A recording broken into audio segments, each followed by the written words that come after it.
मनुष्य ने चांद पर कदम रख दिए, अंतरिक्ष में नई दुनियाएं खोज ली, लेकिन सबसे अजीब बात यह है कि अपनी ही धरती के समुद्रों को हम अब तक केवल छू भर पाए हैं। यह महासागर गहरा और बेचैन है और अब तक मनुष्य समुद्र का केवल 5% हिस्सा ही समझ पाया है। बाकी 95% हिस्सा चुपचाप अपने भीतर ऐसे रहस्य छुपाए बैठा है जिनके बारे में शायद हमें कभी जानना ही नहीं चाहिए था।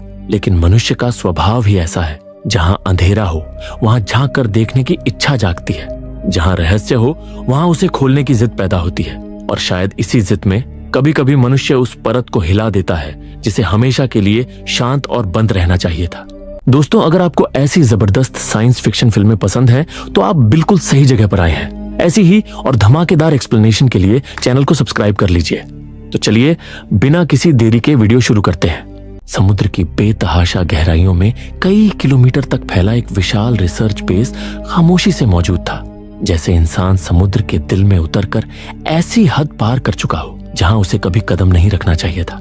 यह बेस इतनी गहराई पर था कि यहां अनंत काल तक अंधेरा राज करता है। यहां सूर्य की एक किरण भी सदियों से भटकती हुई भी नहीं पहुंची।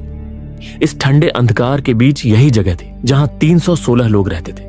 और इस बेस का निर्माण इसीलिए किया गया था ताकि समुद्र के सबसे गहरे हिस्से मैरियाना ट्रेंच, जो 11 किलोमीटर नीचे है, वहां से मूल्यवान खनिज निकाले जा सके। लेकिन इतिहास हमेशा चेतावनी देता आया है कि प्रकृति के क्षेत्र में जब इंसान अंधाधुंध हस्तक्षेप करता है तो उसकी कीमत जानलेवा होती है। यहाँ किसी को अंदाजा नहीं था कि इन गहराइयों में कुछ ऐसे अनजान जीव मौजूद हैं जो परछाइयों में छुपकर इन्हें देख रहे थे, इंतजार कर रहे थे।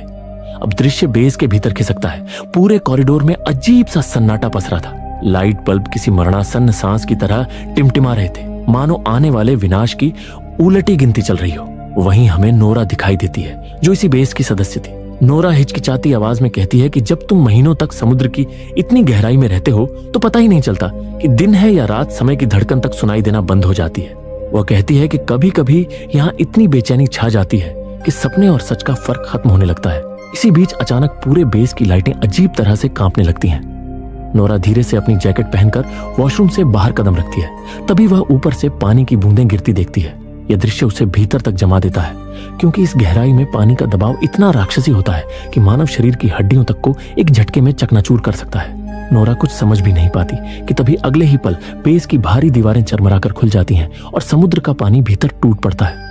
नोरा पूरी ताकत से दूसरे कॉरिडोर की ओर भागती है। वह सो रहे क्रू मेंबर्स को झकझोर कर जगाती है। हर कोई चीखते हुए उसके पीछे दौड़ता है। वे किसी तरह दूसरे सेक्शन तक पहुंचते हैं, लेकिन वहां का दरवाजा सिस्टम फेल होने के कारण लॉक नहीं हो पा रहा था।